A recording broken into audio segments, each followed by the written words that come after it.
जय हिंद दोस्तों, स्वागत है आप सबके आपके अपने YouTube channel self study Kundan Kumar में। आज बात करेंगे हिस्ट्री, जिसे हिंदी में इतिहास कहते हैं, और यह क्लास 12 के बच्चों के लिए है। और आप सब बहुत दिनों से कमेंट कर रहे थे कि सर आपने क्रैश कोर्स का ऑब्जेक्टिव करा दिया है, और सिर्फ क्या ऑब्जेक्टिव ही सीमित रहेगा, तो आप सब्जेक्टिव भी कुछ कराइए। तो आप सबके लिए प्यारे बच्चों, क्रैश कोर्स का ये पहला सेट है जिसमें आपको लघु एवं दीर्घ उत्तरीय प्रश्न तक कराएंगे, जो बोर्ड एग्जाम के लिए 100% इम्पोर्टेंट है। तो प्लीज आपसे रिक्वेस्ट है कि इस वीडियो को आप शुरू से लेके अंत तक जरूर देखिएगा। और एक बात आपको कहना चाहते हैं प्यारे बच्चों कि अगर आप इस सेट को अच्छे से देख लेते हैं, यानी कि 1 से लेके अगर आप 10 तक सेट देख लेते हैं, तो आपको बोर्ड एग्जाम में 90 या 95% लाने से कोई भी नहीं रोक सकता है। क्योंकि ये क्रैश कोर्स होता है और ये लास्ट है, और इसमें लघु और दीर्घ दोनों कराएंगे, और इतना आसान लैंग्वेज में कराएंगे कि आपको समझ में आ जाएगा। और उससे अगर आपको नहीं समझ में आए तो आप क्या कीजिएगा, कॉपी में आप नोट करते हुए चलिएगा, ताकि आपके लिए और अच्छा होगा प्यारे बच्चों। ठीक है, चलिए बिना किसी देरी के क्लास को स्टार्ट करते हैं। और अभी तक आपने इस चैनल को नहीं सब्सक्राइब किया, सब्सक्राइब कर लीजिए और बेल आइकन को ऑल कर लीजिएगा सेट 2 देखने के लिए। इसमें आपको history, geography, polity, Hindi, English सब सब्जेक्ट के आपको सब्जेक्टिव वगैरह कराया जाएगा। निश्चिंत होकर आप चैनल को सब्सक्राइब कर सकते हैं प्यारे बच्चों। टेलीग्राम भी ज्वाइन कर लीजिएगा, लिंक वीडियो के डिस्क्रिप्शन में है। व्हाट्सएप ग्रुप ज्वाइन करना चाहते हैं तो इस नंबर पर कॉल करके ज्वाइन कर सकते हैं। चलिए अब हम प्रश्नों को देखते हैं। ये आपका 5 नंबरी है प्यारे बच्चों। पहला ही प्रश्न जो है 5 नंबर का है, जो कि अगर आप बोर्ड में देखिएगा तो बहुत बार पूछा गया है आपके बोर्ड एग्जाम में। नहीं विश्वास हो तो क्वेश्चन बैंक उठाइए और वहां से आप चेक कर सकते हैं कि पूछा है या नहीं पूछा है। ठीक है, चलिए पहला प्रश्न जो कि आपके सामने 1 नंबर में क्या कहा जा रहा है प्यारे बच्चों कि अशोक ने बौद्ध धर्म के प्रचार के लिए क्या कार्य किए थे। सर देखिए, सबसे पहले अशोक, जो कि पता है आपको, कलिंग युद्ध में जीतने के बाद उन्होंने बहुत ही ज्यादा नर्वस फील किया, और कह सकते हैं बहुत ही उसको बुरा लगा। तब उन्होंने जाके जो अस्त्र है, यानी कि जो तलवार वगैरह होते हैं, उसके स्थान पर उन्होंने धम्म यानी कि गौतम बुद्ध को प्रचार वगैरह करना बहुत ही ज्यादा स्टार्ट कर दिया। तो आपको उत्तर में क्या लिखना है कि कलिंग युद्ध कब हुआ था सर? 261 ईसा पूर्व में। कमेंट करते हुए चलिएगा, क्या कमेंट करते हुए चलना है, ताकि आपको अच्छा खासा लगेगा पढ़ने में भी। ठीक है, कलिंग युद्ध जो कि 261 ईसा पूर्व में हुआ था, उसके उपरांत अशोक ने बौद्ध धर्म के प्रचार प्रसार करने के लिए तन, मन और धन से कार्य किया। अब कहने का अर्थ क्या है प्यारे, ये समझिए। ये जो कलिंग युद्ध है, यानी 261 ईसा पूर्व में होने के बाद अशोक के रियलाइज हुआ, जीतने के बाद बावजूद जो है उन्होंने कितनों की हत्या कर दिया था। तब उन्होंने सोचा नहीं, ये बहुत ही खराब चीज है। तब उन्होंने बौद्ध धर्म का क्या है, यानी कि बौद्ध धर्म की प्रचार प्रसार करने लगा, वो भी तन, मन और धन से किया। अशोक ने महात्मा बुद्ध से संबंधित तीर्थ स्थानों लुम्बिनी, कपिलवस्तु, गया, कुशीनगर तथा श्रावस्ती की यात्राएं की। ये जो अशोक जो पहले शस्त्र वगैरह चलाया करता था, जो कि जवान से बाद में प्रचार वगैरह करने लगे, और उन तीर्थ स्थानों जिसमें से लुम्बिनी हो गया, कपिलवस्तु हो गया, गया हो गया, कुशीनगर हो गया, श्रावस्ती हो गया, वहां पर यात्राएं की, यानी कि वहां पर जा जा के लोगों को जागरूक किया कि नहीं, आप तलवार वगैरह ये सब बहुत ही खराब चीज है। लोगों को जागरूक किया बहुत ही अच्छे से। ठीक है, आगे क्या करा है जिन सिद्धांतों का प्रचार किया, नहीं कहता कि बीड़ी नहीं पीना चाहिए, सिगरेट नहीं पीना चाहिए। उसी तरह से गौतम ने जिन सिद्धांतों को प्रचार प्रसार किया, यानी कि आत्महत्या नहीं करना चाहिए, फला चला नहीं करना चाहिए, तो उनका खुद क्या किया करे, वो स्वयं भी पालन किया। अशोक ने बौद्ध धर्म के नियमों को, श्रृंखलाओं को, स्तंभों को गुफाओं पर खुदवाया, यानी कि अशोक बौद्ध धर्म से संबंधित जितने भी कुछ हो सकते थे उन सभी का कार्य किया। उसने अनेक स्तूप बनवाए, और आपको पता है टोटल कितने स्तूप बनाए थे सर? 84,000 स्तूप बनाए थे। एक बार फटाफट कमेंट कीजिए तो कितने के थे? 84,000 जो है स्तूप उन्होंने बनाए थे। कौन? गौतम बुद्ध ने। आगे चलिए प्यारे बच्चों, अगला प्रश्न में क्या कहा जा रहा है अगला में कि उसने अनेक स्तूप बनवाए, उसने बौद्ध भिक्षु को आर्थिक सहायता दी। बौद्ध भिक्षु क्या होता है सर? जो कि साधु संत जो हम कहते हैं अपने शब्दों में, उनको क्या किया? आर्थिक सहायता दिया, पैसा दिया, कपड़ा दिया, रहने के लिए घर वगैरह दिया। कौन किए? गौतम बुद्ध, सॉरी अशोक ने किया था।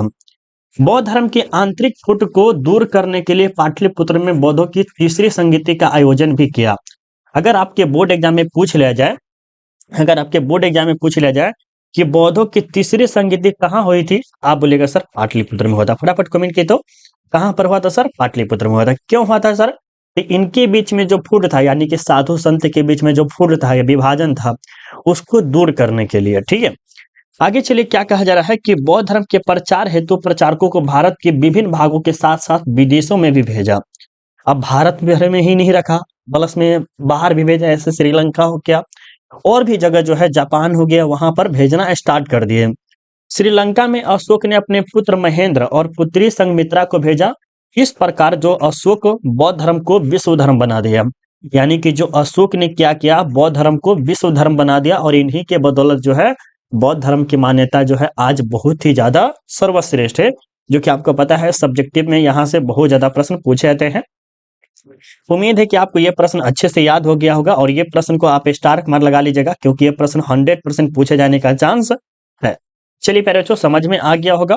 अगला प्रश्न देखते हैं। दूसरा प्रश्न में क्या कहा जा रहा है, दूसरा प्रश्न में कि चंद्रगुप्त विक्रमादित्य के बारे में आप क्या जानते हैं। चंद्रगुप्त विक्रमादित्य के बारे में आप क्या जानते हैं, तो आप उत्तर में लिखिएगा कि चंद्रगुप्त के बाद उसका पुत्र चंद्रगुप्त द्वितीय सिंहासन पर बैठा। सही बात है। उसने विक्रम आदित्य की उपाधि धारण की। वह एक बहुत बड़ा योद्धा था। क्या था प्यारे बच्चों, मतलब कि चंद्रगुप्त विक्रमादित्य जो था, क्या था, बहुत ही बड़ा विजेता था, यानी कहीं भी जाता था युद्ध करने तो वहां से जीत कर ही आता था। उसने गुप्त साम्राज्य को सुदृढ़ बनाया और उसमें मालावा, गुजरात और कठियावाड़ शामिल किए। मतलब कि उन्होंने क्या किया, जो गुप्त साम्राज्य है उनको बहुत ही अच्छा खासा किया और उनमें कुछ कुछ राज्य को भी जोड़ा। आगे चलते हैं। उसने अपनी बेटी प्रभावती का विवाह वाकाटक वंश के शासक रुद्रसेन या रुद्रसेना कह सकते हैं, द्वितीय के साथ किया। इस वैवाहिक संबंध से चंद्रगुप्त को अपने समस्त सेना के विरुद्ध इकट्ठे करने का अवसर मिल गया। प्रभावती वाकाटक राज्य की एक बहुत प्रभावशाली महारानी थी। चंद्रगुप्त द्वितीय कई नई प्रकार के सिक्के जारी किए। उसके सेना के सिक्के, उसकी शक्ति, व्यक्तित्व और स्थिति का पता चलता है, ठीक है। अब देखिए यहाँ पर कहना क्या चाहता है, जो कि आपको पता होगा प्यारे बच्चों कि प्रभावती गुप्त जो है आपको ये दान वगैरह भी करती थी, क्या कहते हैं, भूमि दान, ठीक है, पता है ना। और ये जो है बहुत ही क्या है, बहुत ही प्रभावशाली महारानी थी, एकदम जो कह सकते हैं योद्धा जैसा था वो थे। और उन्होंने चंद्रगुप्त द्वितीय के नई प्रकार के सिक्के वगैरह भी जारी किए, आपको पता होगा। और इन्हीं सिक्के से हमें क्या पता चलता है, शक्ति, व्यक्तित्व और स्थिति का पता चलता है कि किस तरह से सिक्के वगैरह जारी किए, ठीक है। सर ये प्रश्न इतना इंपॉर्टेंट नहीं है प्यारे बच्चों, लेकिन ये प्रश्न जो देख रहे हैं, तीसरा प्रश्न, यहाँ से ऑब्जेक्टिव आपको भर भर के पूछा जाता है, ऑब्जेक्टिव के लिए ज्यादा खासकर बोल रहे हैं।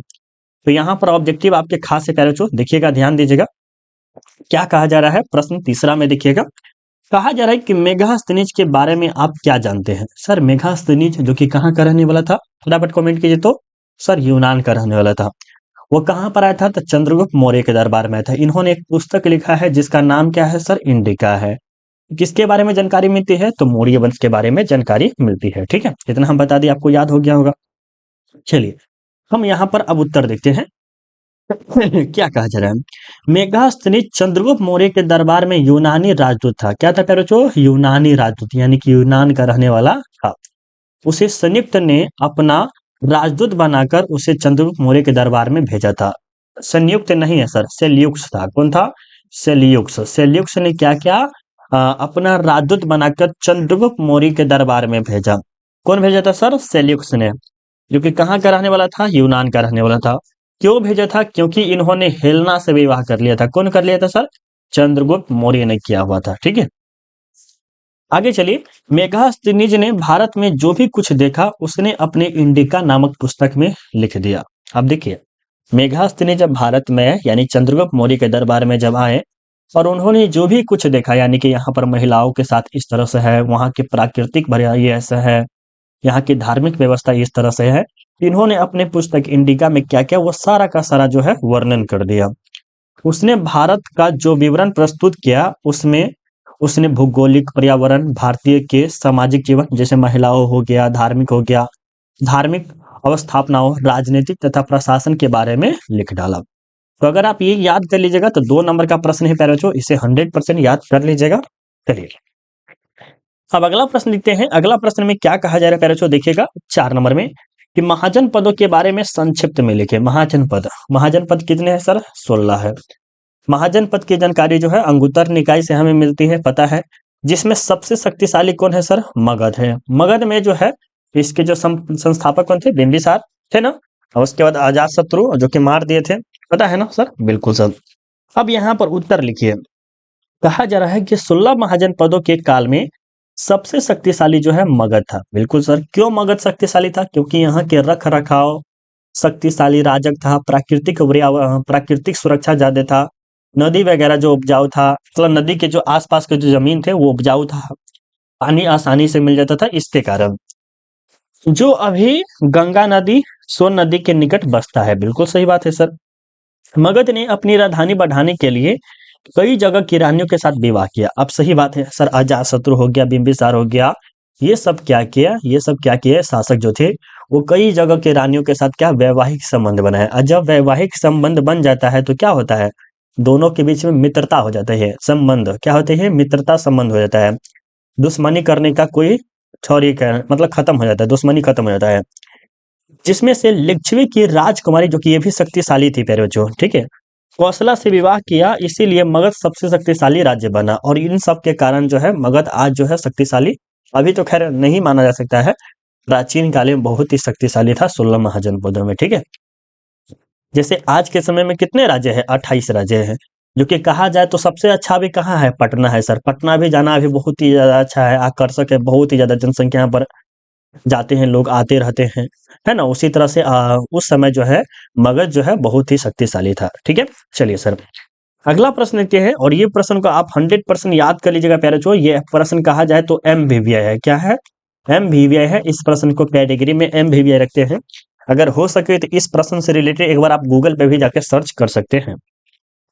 5वां नंबर में क्या करा है कि गौतम बुद्ध के जीवन एवं उपदेशों का वर्णन करें। सर गौतम बुद्ध के, तो उत्तर में लिखेगा गौतम बुद्ध का जन्म 563 ईसा पूर्व में कपिल वस्तु के लुम्बिनी नामक स्थान पर हुआ था। सही बात है। उनके बचपन का नाम क्या था प्यारे बच्चों? सिद्धांत था। किनके? गौतम बुद्ध के। और महावीर स्वामी के बचपन का नाम क्या था? वर्धमान था। उनके जन्म के 7वें दिन बाद उनकी माँ की मृत्यु हो जाती है। सही बात है सर। यानी जो है गौतम बुद्ध के जब जन्म होता है उसके 7 दिन बाद, जिसे हमारे गांव में छठियार बोला जाता है, पता नहीं आपके इधर क्या बोला जाता है, तो क्या होता है उनकी मृत्यु होती है। इनके माँ का नाम जो कथी रहती है ना, नाम क्या रहता है? माँ का नाम महामाती रहता है इसी प्रकार का। और उनका पालन लालन पालन यानी कि पालन पोषण कह सकते हैं, यानी उनका देखभाल जो करने वाली कौन थी? वो मौसी यानी गौतमी करती थी, उनकी मौसी अपनी करती थी।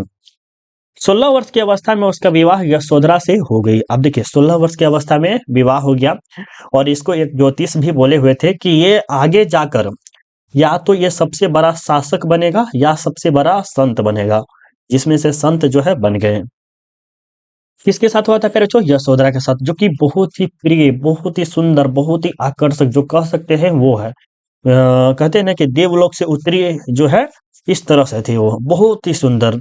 तथा 28 वर्ष की आयु में उनका पुत्र हुआ, जिसका नाम क्या है प्यारे बच्चों? राहुल है। 29 वर्ष की आयु में उन्होंने गृह त्याग कर दिया और बिहार के बोध गया में उन्हें शिक्षा प्राप्त हुआ। और 80 वर्ष की आयु में क्या हुआ? गौतम बुद्ध की मृत्यु हो गई है। तो सर ये भी 5 नंबर का ही है और 2 नंबर का भी है। दोनों में अगर आप लिख दीजिएगा तो आपको 2 नंबर में मिल सकता है, 5 नंबर में मिल सकता है। लेकिन 5 नंबर के थोड़ा सा और बढ़ाना पड़ेगा कि इनके उपदेश कौन कौन से थे, कि बौद्ध धर्म के अनुसार जो है पशु पक्षियों को नहीं मारना चाहिए, फलना चलना, इन उपदेशों को भी लिखना पड़ेगा, ठीक है। तब आपके 5 नंबर मिलेगा। अब जो है अगला 6 नंबर में क्या कर रहा है कि हड़प्पा सभ्यता के पतन के प्रमुख कारण क्या है? देखिए सर, हड़प्पा सभ्यता के पतन के तो निम्नलिखित कारण है। सबसे पहला जो है प्राकृतिक कारण है ना सर? प्राकृतिक कारण, बिल्कुल सर। दूसरा जो है सर आर्य के आक्रमण है। दूसरा जो है वहां से लोग जो है दूसरे जगह चले गए होंगे, यानी मूव कर दिए गए होंगे। और भी चौथा आप जो है अपना मन से आप लिख सकते हैं सर, ठीक है।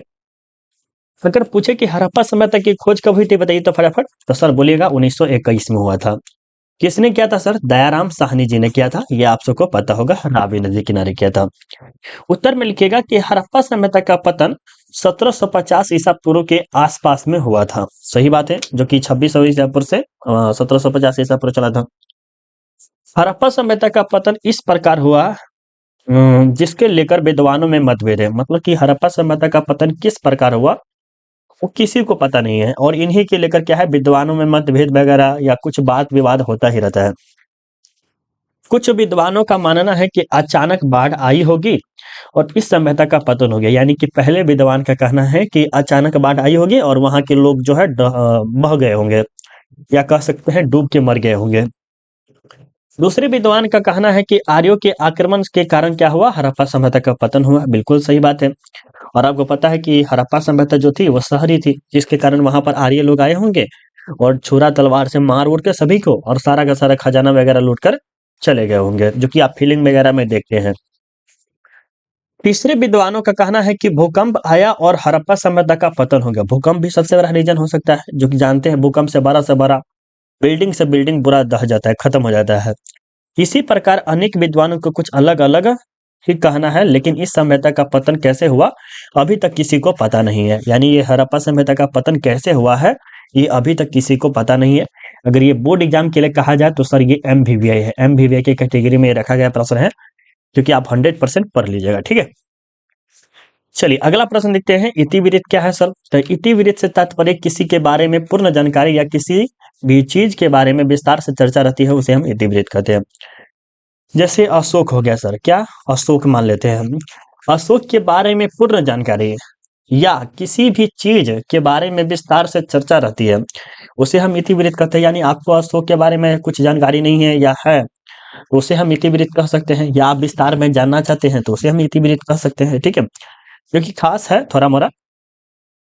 चलिए सर अगला प्रश्न देखिए, 8वां नंबर में क्या कह रहा है कि अल्बरूनी कौन था, विवेचना करें। सर अल्बरूनी जो कि कब आया था सर, 11वीं शताब्दी में आया था। कब आया था, 11वीं शताब्दी में। उन्होंने एक पुस्तक लिखा है जिसका नाम क्या है, परेचो इनकी पुस्तक का नाम आपको पता होगा तो फटाफट बताइएगा कौन सा पुस्तक है। सर इनके पुस्तक का नाम है किताबुल हिंद है। क्या है, किताबुल हिंद जो है इनके द्वारा लिखा गया है।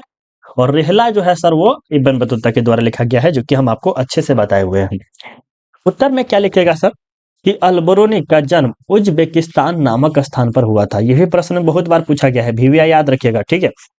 देखिए सर, जो भी प्रश्न पढ़ा रहे हैं एग्जाम के पॉइंट ऑफ व्यू से बहुत ही अच्छा है, ठीक है। भले ही मेरे पास अभी डिजिटल बोर्ड नहीं हो, हम जैसे भी पढ़ा रहे हैं उम्मीद है कि हम आपको समझा पा रहे होंगे, ठीक है। मेरा जितना हो रहा है हम उससे आपको अच्छा से अच्छा देने की कोशिश कर रहे हैं, राइट।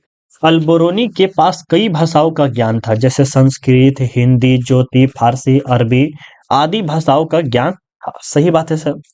ये जो अल्बरूनी है सर, क्या अल्बरूनी, इनके पास संस्कृत का भी ज्ञान था। जैसे हम सब के पास कितना ज्ञान है, एक है हिंदी का ज्ञान हो गया, थोड़ा मोड़ा अंग्रेजी आता है, थोड़ा मोड़ा हिंदी तो आता ही है, थोड़ा थोड़ा फारसी भी आता, मतलब कि अपनी भाषा जो आता है, जो बोलते हैं क्या कहते हैं उसे, हम बोल सकते हैं ठेठी भाषा बोल सकते हैं। और संस्कृत का भी थोड़ा मोड़ा ज्ञान, 3 से 4 भाषा का हम सबको ज्ञान रहता है। तो उसी प्रकार अल्बरूनी को संस्कृत, हिंदी, ज्योति, फारसी, अरबी ये बहुत भाषाओं का ज्ञान था, ठीक है। अल्बरूनी मोहम्मद गजनी के साथ भारत आया था। पूछा गया है बोर्ड एग्जाम में कि भारत में अल्बरूनी किसके साथ आया था, तो बोलिएगा मोहम्मद गजनी के साथ आया था। किसके, मोहम्मद गजनी के साथ। अल्बरूनी ने एक किताब लिखा है जिसका नाम है किताब उल हिंद, और इसमें भी भारत के यात्रा वृत्तांत के बारे में इन्होंने लिखा है। इस किताब से अल्बरूनी के बारे में जानकारी मिलती है कि किस तरह से कहाँ यात्रा वगैरह किया है, इसके बारे में जानकारी मिलती है सर, ठीक है। चलिए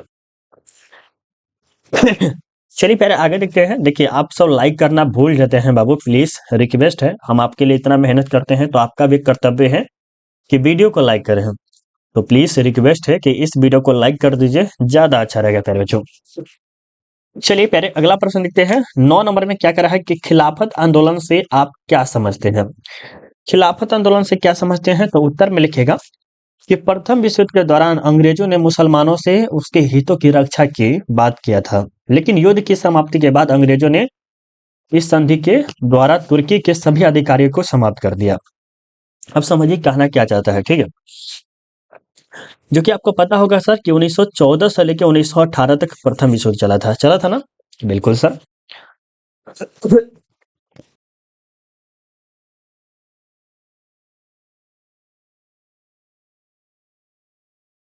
मुसलमानों से, जो अंग्रेज जो जानते हैं वो कहते हैं मुसलमानों से, कहते हैं कि अब हमारा साथ दीजिए, हम आपको छोड़ देंगे या यहाँ से हम आपको मुक्त कर देंगे। लेकिन युद्ध समाप्ति के बाद यानी कि 1918 के बाद अंग्रेजों ने एक संधि के द्वारा तुर्की के सभी अधिकारियों को समाप्त कर दिया और ये उल्टा हो गया। अब तुर्की के जो जो भी शासक थे या जो भी अधिकारी थे उनको हटा दिया तथा खलीफा के उसके पद से हटा दिया। ये जो खलीफा जो कि मुसलमानों का एक गुरु होता है, एक तरह से कह सकते हैं, जो कि आप सब जानते होंगे, जो इस्लाम धर्म से संबंधित रखते हैं उसको पता होगा, मुझे नहीं पता इतना। तो खलीफा जो होता है वो क्या होता है, उसको पद से हटा दिया क्योंकि खलीफा मुसलमानों का धर्म गुरु होता है। सही बात बोले हैं। अतः अतः यहाँ पर अतः होना चाहिए। अतः उनके प्रतिष्ठा को वापस लाने तथा पद पर बैठाने हेतु हिंदुओं ने 1919 में एक आंदोलन चलाया जिसे हम क्या कहते हैं, खिलाफत आंदोलन कहते हैं। जो कि खैर अगर आप इस प्रश्न को अच्छे से पढ़िएगा तो बोर्ड एग्जाम के लिए 100% इंपॉर्टेंट है बाबू। चलिए अगला प्रश्न जो कि आपका ये समाप्त है, उसके बाद से 2 आ जाएगा, ठीक है। प्रारूप समिति या मसौदा समिति पर एक टिप्पणी लिखिए। देखिए सर, प्रारूप समिति के जो अध्यक्ष थे डॉक्टर भीमराव अम्बेडकर थे, या कानून मंत्री के अध्यक्ष जो थे वो कौन थे, डॉक्टर भीमराव अम्बेडकर थे। उत्तर में लिखेगा कि संविधान का स्वरूप तैयार करने के लिए 29 अगस्त 1947 को संविधान सभा ने 7 सदस्य समिति का गठन किया। इसके अध्यक्ष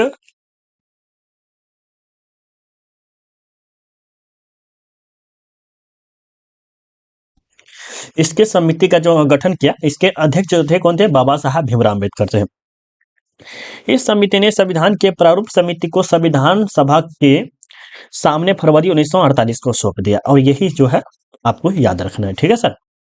देखिए पहले उम्मीद है कि आपको वीडियो अच्छा लगा होगा। अगर आपको सेट 2 चाहिए और वो भी जल्दी, तो आपको क्या करना है, कमेंट करना है और वीडियो को आपको क्या करना है, लाइक करना है और अपने दोस्तों को थोड़ा सा शेयर कीजिए प्लीज। रिक्वेस्ट है आपसे, अपने व्हाट्सअप हो गया, स्टेटस वगैरह कहीं ना कहीं लगाइए जरूर, प्लीज रिक्वेस्ट है बाबू आप सबसे। और लाइक तो 100% कर दीजिएगा। और सेट 2 चाहिए तो कमेंट कीजिए। और कौन सा सब्जेक्ट के चाहिए, जैसे हिस्ट्री, ज्योग्राफी, पॉलिटी और भी कोई सब्जेक्ट के चाहिए, कमेंट कीजिए, ठीक है। कैसा लगा क्लास आप हमें कमेंट करके जरूर बताइएगा। मिलते हैं अगले वीडियो में, अभी के लिए बाय बाय, जय हिंद जय भारत।